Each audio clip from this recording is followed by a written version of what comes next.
Hello everyone, welcome to my channel Tasty Hasty 24. Please subscribe and click the bell icon for all updates. কাঁকড়া খেতে সকলেই ভালোবাসে, আমিও খুব ভালোবাসি।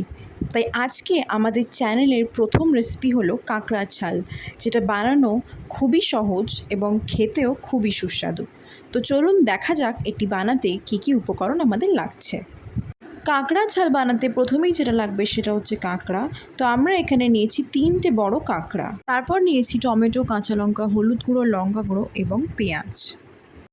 প্রথমেই দিতে হবে কড়াইয়ে তেল, এবং তেলটা গরম হলে তাতে পেঁয়াজগুলো দিয়ে ভালো করে পেঁয়াজগুলো ভেজে নিতে হবে। ভালো করে পেঁয়াজটা ভাজা হয়ে যাওয়ার পর একে একে বাকি উপকরণগুলো দিতে হবে। যেমন তারপর দিতে হবে টমেটো।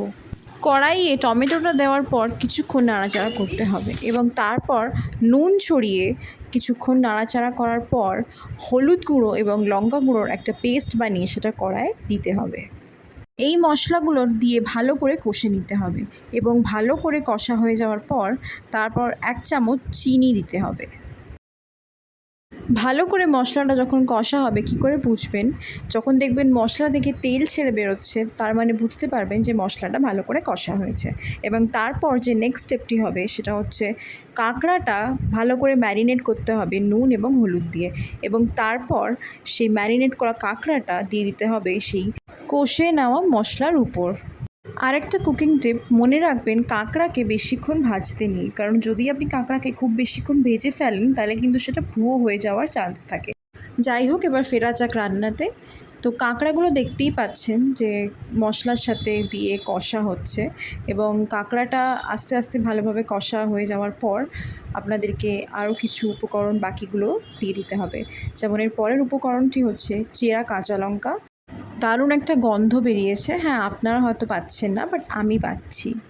কাঁচা লঙ্কাটা দেওয়ার পর আর কিছুক্ষণ নাড়াচাড়া করার পর এবং জলটা দিতে হবে। জলের পরিমাণটা আমি আপনাদেরকে বলে দিই, সেটা হচ্ছে ছোটো বাটির হাফ বাটি জল দিলেই যথেষ্ট, তার বেশি দিলে কিন্তু ঝোল হয়ে যাবে, তাহলে ঝালটা থাকবে না। তো যেহেতু এটা ঝাল তাই এটা বেশি জল দেওয়া লাগে না। জলটা দেওয়া হয়ে গেলে আপনারা এটা চাপা দিয়ে রাখবেন। কতক্ষণ চাপা দিয়ে রাখবেন? আপনারা 3 থেকে 4 মিনিট চাপা দিলেই হয়ে যাবে, বড় জোর 5 মিনিট। এবং তারপর যখন ঢাকাটা আপনারা খুলবেন তখন দেখবেন যে কাঁকড়ার গায়ে ঝোলটা একটু মাখা মাখা আছে, সেইটাকে একটুখানি টানিয়ে নিলেই একদম রেডি আমাদের এই সুস্বাদু কাঁকড়ার ঝাল।